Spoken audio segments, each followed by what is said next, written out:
हम लोग बात कर रहे थे जीनोटाइप एवं फिनोटाइप की। मैंने तुम लोग को बताया अभी फिनोटाइप यानी दृश्य रूप, यानी किसी भी ऑर्गेनिज्म या जीव में जो लक्षण बाह्य रूप से हमें दिखाई देते हैं, जैसे लंबा, गोला, झुर्रीदार, पीला, हरा, वो क्या कहलाएगा? फिनोटाइप। यानी जैसे टाल है, बीज, जैसे मटर में जो मेंडल ने लिया था लंबा, टाल माने लंबा, राउंड या बीज का जो आकार है वो गोया होगा, गोला, ये क्या होगा? फिनोटाइप। तो इसके लिए जो जेनेटिक या कह सकते हो जेनेटिक कंस्टिट्यूएंट है उसका, या कह सकते हो आनुवंशिक जो है कि उसके लिए जो एलील उत्तरदायी होगा, जैसे मान लो आर हमने राउंड लिया है तो उसके लिए कैपिटल आर हो सकता है या कैपिटल आर स्मॉल आर हो सकता है। तो ये क्या कहलाएगा? उसके लिए जीनोटाइप, यानी कैपिटल आर हो सकता है या कैपिटल टी हो सकता है या कैपिटल टी या स्मॉल टी हो सकता है। तो ये क्या है? जीनोटाइप। यानी किसी भी कैरेक्टर या लक्षण के लिए जो उसके लिए जीनोटाइप या जेनेटिक कंस्टिट्यूएंट होगा या उसके लिए जो एलील उत्तरदायी होगा वह कहलाएगा उसका जीनोटाइप। तो हम लोग अब यहाँ जीनोटाइप से भी समझ सकते हो डोमिनेंट में, यानी हम लोग यहाँ जाना है डोमिनेंट, रिसेसिव, जीनोटाइप और फिनोटाइप। कुछ और टर्म समझ लेते हैं, उसके बाद आगे हम लोग मेंडल से संबंधित जो है उनके नियम और विशेष बातें जानेंगे। तो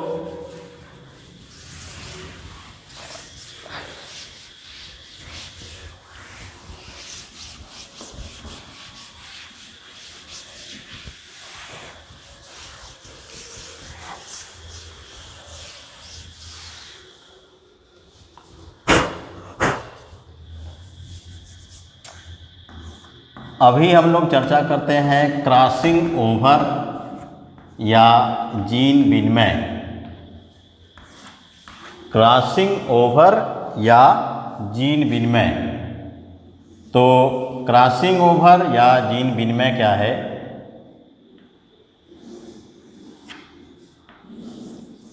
मान लो यह किसी विशेष या 1 से लेकर 23वीं जोड़ी के गुणसूत्रों में से कोई जो है एक जोड़ी के गुणसूत्र हैं,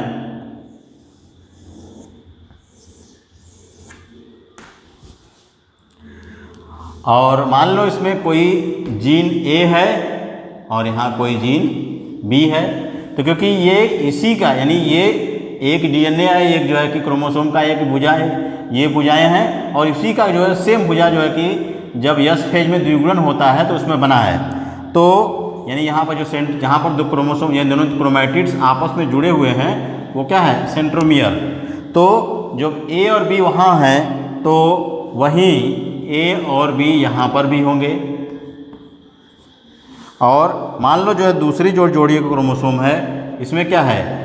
स्मॉल ए है और स्मॉल बी, तो यहाँ भी स्मॉल ए और स्मॉल बी होगा, क्योंकि सेम इसी का कॉपी ये दूसरा जोड़ी हो, यानी दूसरा वाला भुजा होगा। तो होता क्या है, जो क्रॉसिंग ओवर या जीन विनिमय या इसी को कहते हैं एक्सचेंज ऑफ जेनेटिक मटेरियल, यानी आनुवंशिक पदार्थों का आदान प्रदान।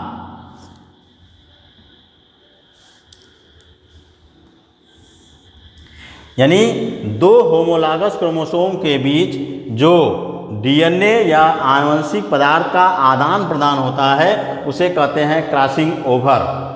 क्या कहते हैं? Crossing over. और ये जो संरचना बनती है इसे कहते हैं टेट्राड।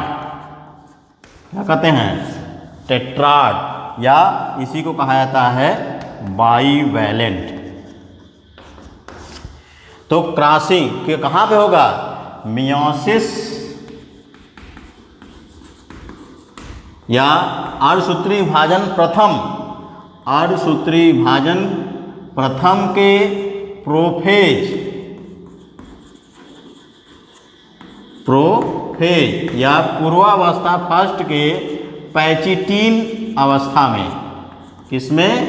पैचिट। ये बहुत ही महत्वपूर्ण जो है टॉपिक है या बहुत ही महत्वपूर्ण टर्म है। ये बार बार पूछा जाता है कि क्रॉसिंग ओवर कब पाया जाता है, तो किस में पाया जाता है और कहाँ पे पाया जाता है। तो याद रहे क्रॉसिंग ओवर जो है मियोसिस या अर्धसूत्री विभाजन के प्रथम, अर्धसूत्री विभाजन प्रथम, देखो अर्धसूत्री विभाजन जो होता है 2 चरणों में पूरा होता है, अर्धसूत्री विभाजन प्रथम और अर्धसूत्री विभाजन द्वितीय। तो अर्धसूत्री विभाजन प्रथम के प्रोफेज या पूर्वावस्था प्रथम के पैचिटीन अवस्था में, क्योंकि पैचिटीन यानी पूर्वावस्था जो है प्रोफेज वो सबसे लंबी अवस्था होती है अर्धसूत्री विभाजन के, तो उसमें भी पैचिटीन। और ये जो पेयरिंग होता है होमोलॉगस क्रोमोसोम का, ये कहाँ होती है, इसे कहते हैं यानी जब 2 क्रोमोसोम एक दूसरे के साथ जोड़ा बनाते हैं तो इसे क्या कहते हैं, पेयरिंग या जोड़े बनाना। ये कब बनता है, प्रोफेज फर्स्ट के जाइगोटीन अवस्था में। जब कक्षा 11 में तुम लोगों ने अर्धसूत्री विभाजन पढ़ा था तो वहाँ पढ़ा था, तो जाइगोटीन के अवस्था में पेयरिंग यानी 2 होमोलॉगस क्रोमोसोम एक दूसरे के साथ आकर के जोड़ा बनाते हैं तो उसे कहते हैं पेयरिंग। और ये कहाँ होता है, जाइगोटीन अवस्था में। और ये जो क्रॉसिंग ओवर या जीन विनिमय होता है ये किस अवस्था में होता है, प्रोफेज फर्स्ट के पैचिटीन अवस्था में। तो जो 2 होमोलॉगस क्रोमोसोम यानी मान लो क्रोमोसोम नंबर 1 है, यानी 1 से लेकर के 23वीं जोड़ी में क्रोमोसोम नंबर मान लो 1 या 2 जो भी है, तो ये भी किस नंबर का होगा, दूसरे नंबर का। तो जो 2 सेम नंबर के क्रोमोसोम आपस में एक दूसरे के साथ आकर के जोड़ा बनाएंगे और उनमें जो क्रोमोसोम के बीच या डीएनए का आदान प्रदान होगा उसी को कहा जाता है क्या, क्रॉसिंग ओवर। याद रहे ये टेट्राड या बाइवैलेंट केवल मियोसिस में बनेगा, माइटोसिस या समसूत्री विभाजन में नहीं बनता है। तो ये हो गया क्रॉसिंग ओवर। तो अभी तक हम लोगों ने जाना gene, locus, homozygous, heterozygous, homologous chromosome, non homologous chromosome, फिर होमोजाइगस, हेट्रोजाइगस, डोमिनेंट, रिसेसिव।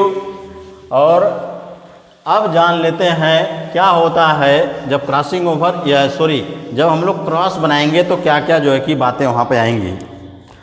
तो मान लो कोई जो है पेरेंट, जिसे हम लोग क्या प्रस्तुत करेंगे, पी से, कोई भी 2 पेरेंट है, अगर उनमें जो है मान लो मटर में ही ले लिया हम लोग ने 2 पौधा, जिसमें क्या है उसमें एक लक्षण तने की लंबाई को लेकर के क्रॉस कराया, कैपिटल टी यानी टाल वाला लंबे पौधे के बीच, और ड्वार्फ यानी ये क्या है, टाल,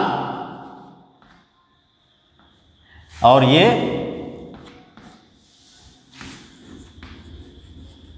ड्वार्फ। तो ये जो है टाल और ड्वार्फ जो है यानी पहला जो यानी जो पेरेंट लेंगे उसको यानी जो पहले जिनके बीच हम लोग क्रॉस कराएंगे उसे कहेंगे पेरेंट या जनक, या उसे पी से प्रस्तुत करेंगे।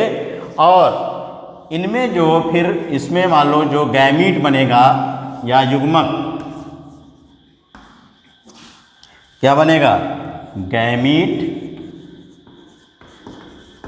या युग्मक। ध्यान रहे हमेशा गैमीट को सर्किल से प्रेजेंट या गोले में प्रस्तुत किया जाता है। तो क्योंकि यहाँ पर जो दोनों एलील समान हैं यानी एक टाइप के हैं तो कैपिटल टी बनेगा, यहाँ स्मॉल टी है तो जो दोनों जो गैमीट बनेंगे स्मॉल टी बनेंगे। तो अगर के हम मान लेते हैं कि ये फीमेल पौधा है और ये मेल पौधा है, तो पनेट स्क्वायर में दिखाएं तो इस तरह बनेगा। पनेट स्क्वायर क्या है इसके बारे में हम बाद में तुम लोग को और विस्तार से बताएंगे, अभी केवल जान समझ लेते हैं। तो गैमीट जो बनेंगे कैपिटल टी, मान लो इधर हम लोग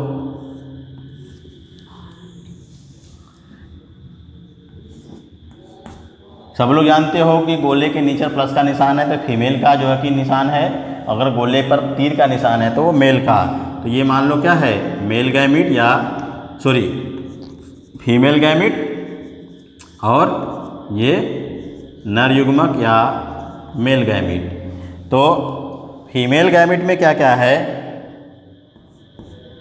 कैपिटल टी, और इधर मेल गैमीट में स्मॉल टी और स्मॉल टी। अब इन दोनों को हम मिला करके लिखेंगे।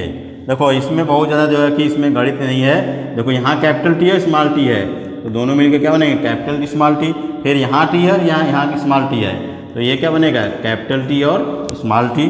फिर इसी तरह यहाँ कैपिटल टी स्मॉल टी, तो कैपिटल टी स्मॉल टी, यहाँ भी कैपिटल टी स्मॉल टी। तो सारे के सारे जो प्लांट बनेंगे वो क्या बनेंगे, टाल।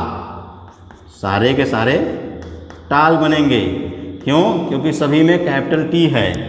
तो जो पेरेंट है इसी को कहीं कहीं P1 भी लिखा जाता है। तो पेरेंट को P से और उनसे जो बनेंगे गैमीट युग्मक, अब उसके नीचे ये जो जनरेशन बनेगा इसे क्या कहेंगे, F1 जनरेशन। क्या कहेंगे, F1 generation,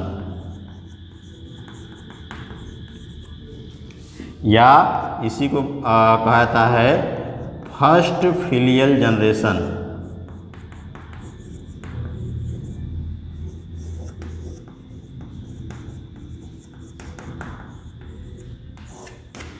first filial generation यानी F1 जनरेशन, या इसी को कहा जाता है फर्स्ट फिलियल जनरेशन या प्रथम संतति पीढ़ी।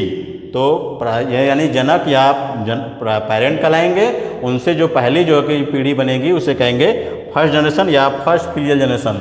अब ये जो फर्स्ट जनरेशन बनेंगे यानी क्या बने हैं सब, कैपिटल टी और स्मॉल टी, कैपिटल टी और स्मॉल टी।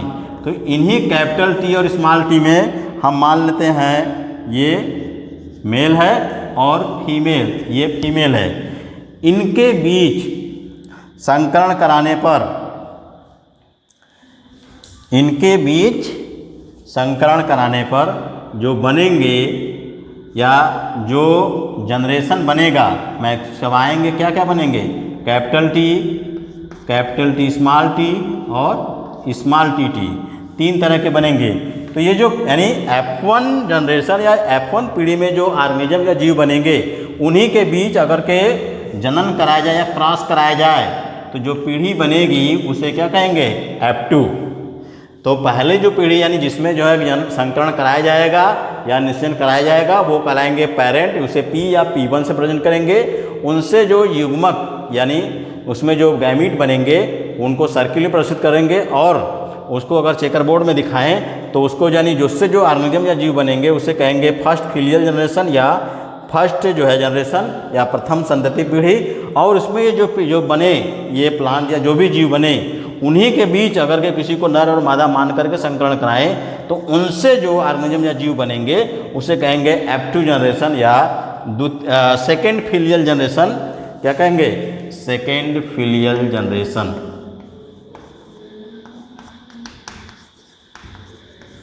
या द्वितीय संतति पीढ़ी।